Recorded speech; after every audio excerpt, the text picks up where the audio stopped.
They consume worlds. I have watched the Aeldari burn their civilization from the inside.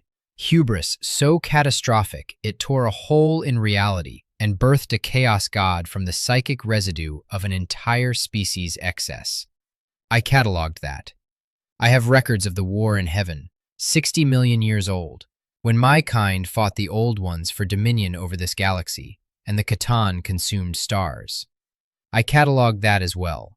The preserved head of Sebastian Thor sits in my gallery, alongside the ossified husk of an Enslaver, a species extinct for tens of millions of years, and a giant man in baroque power armor, whose exact identity I have found more curatorially useful to leave unresolved. In 60 million years of continuous operation, I have developed a comprehensive tolerance for galactic catastrophe. The Tyranids are the one threat I can't dismiss with appropriate condescension, and I find that more offensive than the threat itself. They consume everything.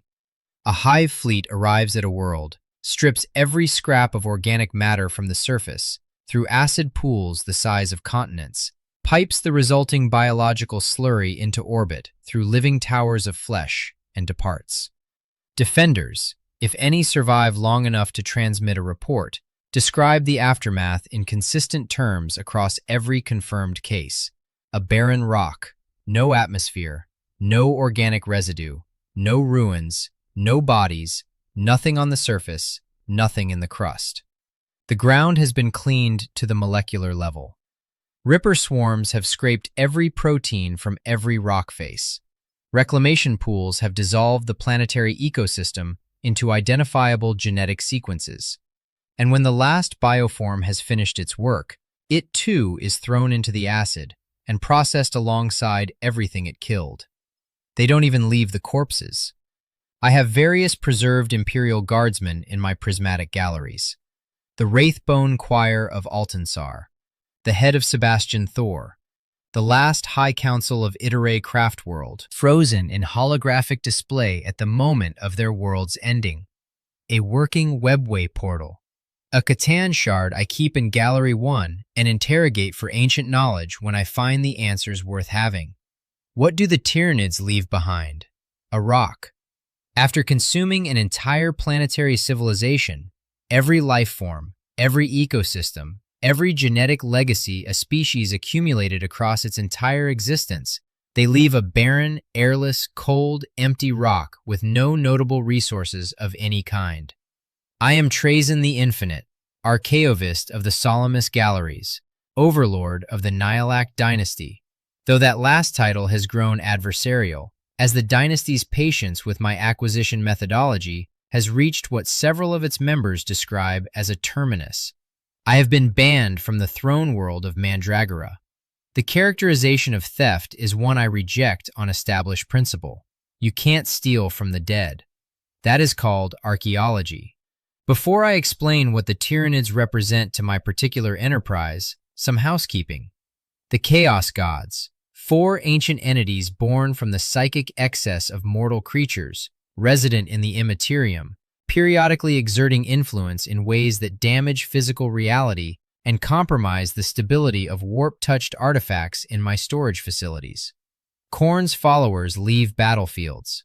Nurgle's chosen leave ruins in biologically advanced stages of decay, several irreplaceable specimens lost to entropic cascade, which I find professionally unforgivable.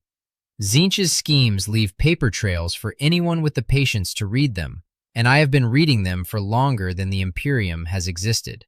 Chaos is a storage problem, an irritating, artifact-corroding storage problem, but a catalogable one. The Emperor of Mankind, a psychic entity of considerable antiquity, technically deceased in most meaningful senses, occupying a golden throne on Terra, while his body slowly fails at a rate his subjects find distressing and I find documentable. I have considered acquiring a lock of his hair, though scalp integrity has presumably become an issue at this point. The Horus Heresy. The humans had their little civil war, as they do. This one was more dramatic than most. Primarch against Primarch, half the Imperium burning, the Emperor himself nearly destroyed. I was present at several key moments. I have the documentation. I have the commemorative plate. Moving on, every one of those threats produced artifacts, records, survivors with stories, historical evidence I could acquire, display, and catalog under recognizable entry headings. Even catastrophe, properly documented, is an act of preservation. The Tyranids don't produce history, they consume it, and that distinction is everything. Let me describe precisely what happens when a Hive Fleet arrives at a world, because I want the specific mechanism understood. Months or years before the main fleet, vanguard organisms infiltrate the target. Gene stealers primarily, extraordinarily patient infiltrators that embed themselves in local populations, seed gene stealer cults that destabilize governance from within, and soften resistance so thoroughly that by the time the fleet appears in orbit, the defenders are already fighting what appears to be an indigenous insurgency. The host world's military spends its resources on an internal threat that is, in fact, the advanced preparation for something that regards their entire civilization as a protein source. This infiltration phase demonstrates a certain elegance. It's the only part of the Tyranid process I find remotely creditable. Then the bioships arrive.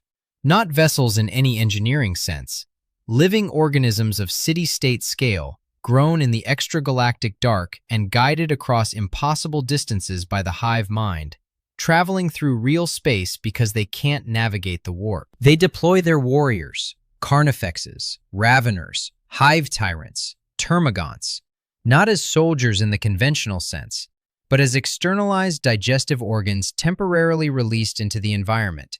The killing clears the field. The field clearing is preparation for what follows. Ripper swarms descend across every surface.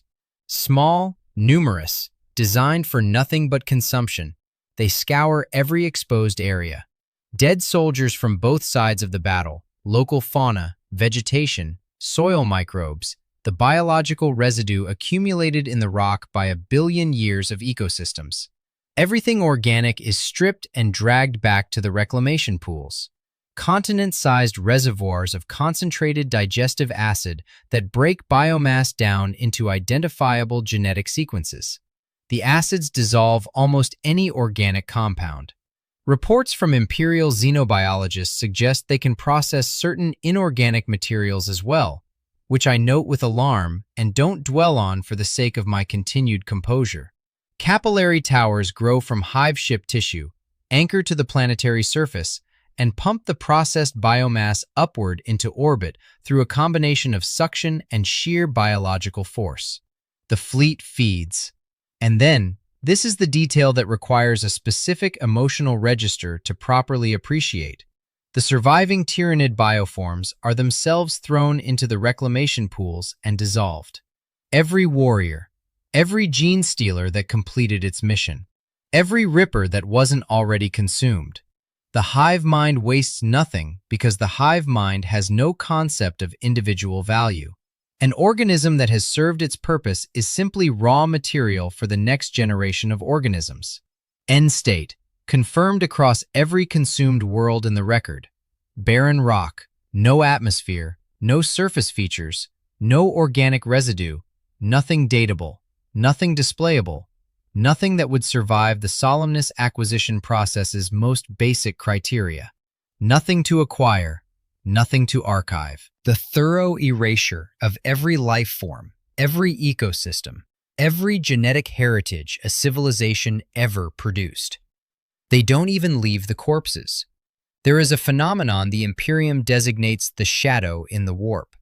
When a hive fleet reaches sufficient density in a region, the collective psychic mass of the swarm generates a suppression field that blocks all connections to the immaterium across the surrounding space. Warp travel becomes impossible. Astro-telepathic communication goes silent. Psychers suffer nightmares, cognitive breakdown, catastrophic power failures. Isolated worlds can't call for help. Naval fleets can't navigate. An entire regional pocket of space is severed from the galaxy's psychic infrastructure. I am told this is quite distressing for the psychers. Biotransference stripped my kind of our warp presence 60 million years ago when we transferred our consciousnesses into necrodermis. I generate no psychic signature. The shadow in the warp washes over a Necron overlord as weather over a monument, meaningful to those experiencing weather, entirely irrelevant to the monument.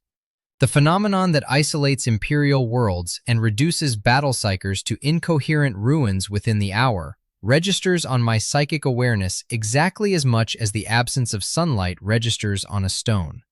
I haven't had a soul to suppress in 60 million years. The hive mind knows this. Hive Fleet Behemoth, the first recorded fleet to enter the galaxy, made major course corrections before the Battle of Macragge in 745 M41. Tactically disadvantageous repositioning by Imperial Strategic Analysts' assessment, specifically to route around Necron tomb worlds.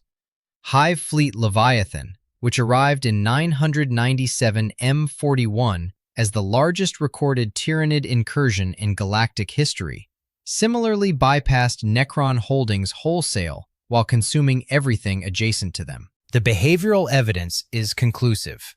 The hive mind avoids Necron installations because Necron pylons disrupt the psychic network used to coordinate trillions of organisms simultaneously. Necron worlds are, to the hive mind's extended consciousness, dead zones, regions where its synaptic web can't function and its collective awareness effectively goes dark. My tomb world is functionally invisible to it. Every organic world around me isn't. Now, the fleets themselves deserve individual assessment, since each has been given a name and might as well receive a rating. Hive Fleet Behemoth, 745.M41, Eastern Fringes. Named for a creature from ancient human religious mythology, which proved accurate. Behemoth's tactical signature was a single massive tendril advancing at speed in a direct line toward Macragge, consuming every world between its entry point and the Ultramarines' home system. Marneus Calgar, chapter master of the Ultramarines, fortified Macragge and assembled an orbital fleet acting on intelligence from Inquisitor Cryptman of the Ordo Xenos. Nearly every bioship was destroyed in the engagement. The Ultramarines' entire first company was killed defending the polar fortress to the last man.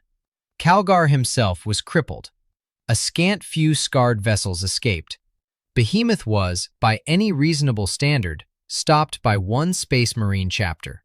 The first Hive Fleet to reach this galaxy, an extragalactic organism that has been consuming civilizations across the intergalactic void for an unknown but substantial span of time, came in a straight line and was defeated. I have in my collection the skull of an orc war boss who demonstrated comparable strategic creativity on 3 separate occasions during the same engagement. I have filed Behemoth under B. Hive Fleet Kraken, 993.M41. Kraken demonstrated measurable improvement over Behemoth's approach, which I acknowledge. Rather than a single tendril, it fragmented into multiple, simultaneous advances across numerous fronts, each moving independently, creating a threat genuinely difficult to predict or counter. Craftworld Iyanden was nearly reduced to a drifting necropolis. The Second Tyrannic War was substantially harder than the first. The fleet showed adaptation. Faced with concentrated resistance, it scattered, every direction simultaneously. Not a coordinated withdrawal preserving combat effectiveness, a dispersal into fragments too small to consume whole worlds, spreading gene-stealer infiltration across dozens of systems the remnants couldn't finish. Some of Kraken's tendrils remain active to this day, drifting through the eastern fringes in pieces. The galaxy's most extensive collective organism, part of a distributed consciousness comprising trillions of individual creatures, experienced its first serious military reversal and responded by fragmenting into 100 directions at once. I have filed Kraken under K. Hive Fleet Leviathan, 997.M41.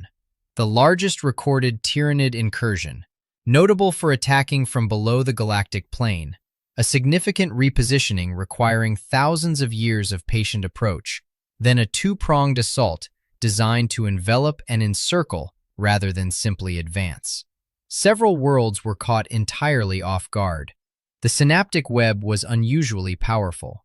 Necron forces engaged Leviathan's tendrils in various theaters before both parties disengaged without formal acknowledgement, which is the appropriate outcome for temporary operational alignment.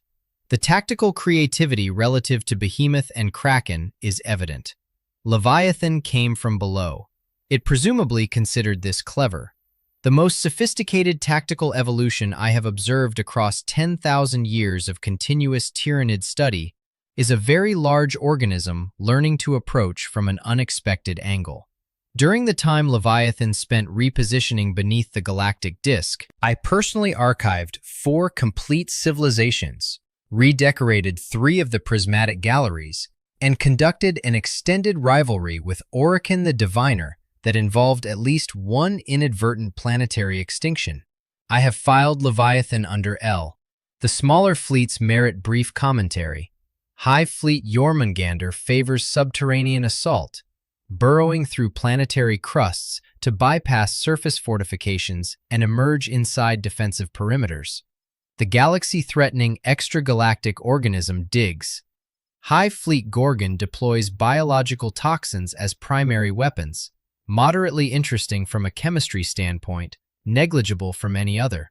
Hive Fleet Kronos focuses specifically on anti-psyker operations, which at least suggests the hive mind has registered that psykers pose meaningful resistance.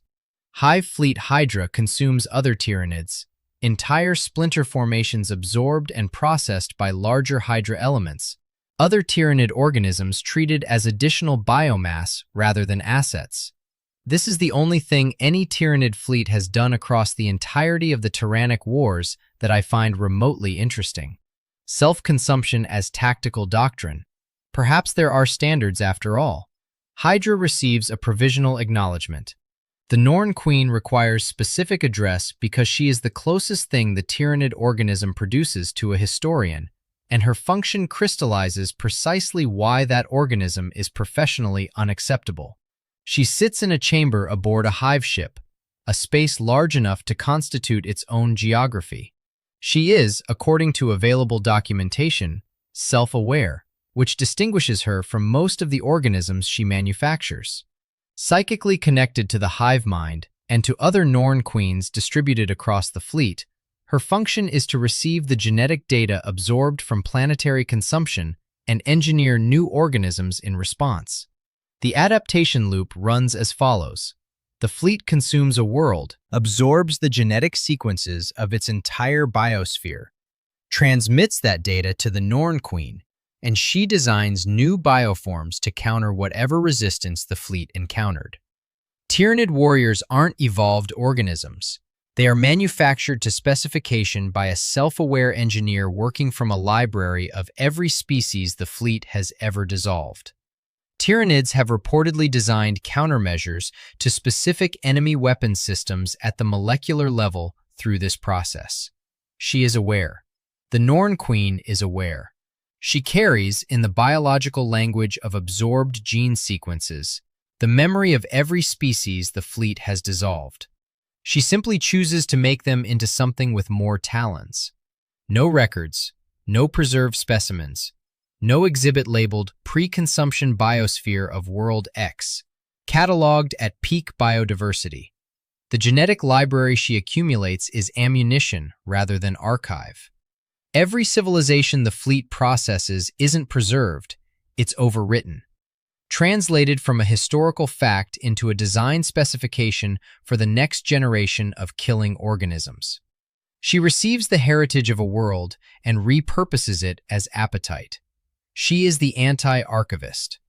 I have spent 60 million years preserving what she and her kind erase in a geological afternoon, and I want the record to reflect that I find this arrangement fundamentally, professionally, and personally unacceptable. I have attempted to incorporate Tyranids into the Solemnus collection twice. The first attempt involved a temporal containment device housing an active Tyranid invasion at manageable scale, the assault on Vuros, sparked in part by certain actions of mine during a retrieval operation that aren't germane to this account. The exhibit was, for a period, one of the prismatic gallery's more dynamic installations. A full-scale planetary invasion contained within a single artifact, labeled clearly, properly lit, disposed of after several full-scale containment failures produced active combat within the exhibition space, at which point the containment system proved retrospectively inadequate. The second attempt was a living Tyranid zoo, a hive tyrant in stasis, a carnifex on display, educational, scalable, demonstrably important for newly awakened Necrons requiring orientation on current galactic threats. Every merit I could identify, the concept had. The specimens broke out. They consumed a significant portion of solemnness before my forces contained the situation. Lichguard casualties were embarrassing to document, and I have chosen not to include the exact figures in this account. There was additionally the incident now archived under the label War in the Museum, an escaped lictor and hive tyrant loose within my galleries, requiring me to release from stasis a Magos of the Adeptus Mechanicus and 2 Adeptus Sororitas. The sisters' circumstances were complicated. One had died and been used as salvage components to preserve her surviving biological sister. The other was a stand-in taken from Goj Vandyre's Brides of the Emperor, their final moments frozen mid-engagement with Tyranid organisms. I swore on my honor to reunite them with their lord and to not return them to the same exhibit. Both conditions were met precisely. They were relocated to the display labeled The Beheading of Goj Vandyre. The Magos I retained at his own request, in stasis with full awareness, to continue his research in peace. I consider this arrangement mutually professional. He sends research packets to his colleagues in exchange for display permissions. We get along. The Tyranids are resistant to curation in ways no other species is. An Eldar Phantom Titan holds its position when displayed. Frozen Space Marines maintain their postures. The Orc warboss I keep alongside the Death Watch kill team that was hunting him, both fully aware of each other's proximity, for educational purposes, remains adequately contained. Tyranid organisms recognize biomass and its absence. My galleries contain substantial quantities of the former, which is operationally problematic in ways that continue to accumulate. Now, the part that requires a different register entirely. The Tyranids aren't from this galaxy. Hear that sentence clearly. Not from a distant system, not from an uncharted galactic arm. They arrive from outside the Milky Way, confirmed by trajectory analysis of every fleet encountered, confirmed by the absolute absence of any Tyranid presence in any survey conducted by any species with the technology to conduct one, prior to 745 M41. No Aeldari records. No Orc records. No records from the war in heaven. No records in mine. I have records of the war in heaven. My kind fought the old ones for this galaxy when humanity wasn't yet a concept, and I catalogued it. I have records from before the Great Sleep, when the Necrons retreated into our tomb worlds, and the galaxy continued without us across the millennia of our absence. I have the ossified husk of an Enslaver, a species the old ones accidentally created by pushing psychic development too rapidly in their desperation to counter my kind, a species that hasn't existed in tens of millions of years. It sits in Gallery 7, third cabinet from the left. There is no Tyranid exhibit in that gallery, not in any gallery. They have no entry in the Solemnus archive with provenance extending before 745.M41. Not because my records are incomplete in a specific region, but because they weren't here. They cross the intergalactic void from somewhere outside the Milky Way, somewhere in the darkness between galaxies where I have no surveyed records, no prior exhibits, no catalog entries with any provenance at all. The earliest imperial traces of Tyranid presence predate Behemoth's formal arrival. Gene-stealer strains appeared on the moons of Imgarl around 500 M41, encountered by Salamander's chapter forces, and initially catalogued as native fauna. Some imperial analysts suggest vanguard activity as early as M34 or M35. Even these earliest traces fall within the Necron's great sleep. The Tyranids arrived while I was dormant, established themselves at the galaxy's fringes, and began their consumption before I reopened my galleries. In 60 million years of continuous observation, I have never encountered a major galactic-scale force I didn't have prior record of. Every empire, every cataclysm, every species-level event has precedent in my archive. The Tyranids are a gap, a void where an entry should be, an unknown I can't retrospectively fill because the Tyranids themselves have no history to consult, only appetite to observe. What drove them here is unknown. The most analytically defensible inference, assembled from the absence of any surviving record from the direction of their approach, is that they exhausted whatever was available to them previously and moved on. Whether something drove them out of their prior location, or they simply finished and departed of their own accord, no surviving evidence permits a determination. What that prior location looked like before they were done with, it's equally beyond reconstruction. No record survives to examine. What remains outside this galaxy, how much of the Tyranid organism is still crossing the intergalactic void, is one of the oldest unanswered questions in strategic analysis of the threat. The fleets that have arrived represent, by the best available inference from scale and trajectory, the advance elements, the forward scouts of something vastly larger still moving through the dark. I have run the scale calculations based on what has arrived versus the devastation represented, using several different methodologies. The results are consistent. I don't discuss them at social occasions, as the results ruin the atmosphere. There is also the mechanism several Imperial strategists have begun to document: the galaxy's psychic noise, the Emperor's Astronomicon beacon. The collective psychic resonance of billions of inhabited worlds may have functioned as the signal that guided the Tyranids toward us across the void. The Imperium's most critical navigational tool, broadcasting its location into intergalactic space, potentially serving as the beacon that drew the most voracious extragalactic organism in documented history toward the most populated region of space. I find no satisfaction in being unable to archive this irony.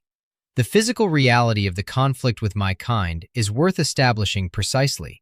My necrodermis contains no organic compounds, no genetic sequence to absorb, no protein to pipeline into orbit, no biological material to dissolve in reclamation pool chemistry. My warriors phase back to solemnness after destruction rather than remaining on the field as recoverable biomass. The shadow in the warp generates no effect on an entity with no psychic presence, and in proximity to Necron pylons, the shadow is actively suppressed. The hive mind's synaptic web goes dark in those regions. Its coordinate authority breaks down, and the vast collective consciousness governing trillions of organisms simultaneously experiences localized functional blindness. This is why the hive mind routes around Necron tomb worlds rather than consuming them. Behemoth corrected course at tactical disadvantage to avoid Necron space. Leviathan bypassed Necron holdings while consuming every adjacent system. The behavioral pattern is the evidence. Engaging Necron installations costs the hive mind more in systemic disruption than it gains in biological material. So it moves around us and eats everything else. Everything else includes my collection. Every organic specimen in stasis in the Solemnus galleries is, from the hive mind's perspective, unconsumed biomass, protein improperly allocated to display rather than reclamation. The guardsman. The preserved head of Sebastian Thor. The custodian in his baroque armour. The biological specimens accumulated across 60 million years of acquisition work, representing thousands of civilizations, indexed and displayed. Every molecule of its food to something that does not have a word for archive, a concept of history separate from the concept of material not yet dissolved. Lucky for us, we kill gods. My kind turned on the Catan when the time came. Star gods we ourselves had served. Beings of incomprehensible power, who guided us through biotransference, and then treated us as instruments. We shattered them into fragments and filed the remains under C. I killed gods and put the pieces on display. A stomach, however, is a more complicated acquisition target. A stomach that is also a distributed consciousness governing trillions of organisms, currently crossing an unknown volume of intergalactic void in forces that haven't yet fully arrived. This isn't a problem I can resolve with a stasis grenade and a well-positioned tesseract labyrinth. The tesseract containment, empirically, does not hold. I have documentation. What I experience instead of fear, the relevant biological architecture having been removed 60 million years ago, is a very precise recognition of an existential problem. A galaxy stripped of its history isn't a galaxy I can operate in. My archive exists because history requires an audience. Without that, one is simply talking to oneself, a condition I have spent 60 million years carefully avoiding by filling the galleries with witnesses. The collection isn't ambitious accumulation.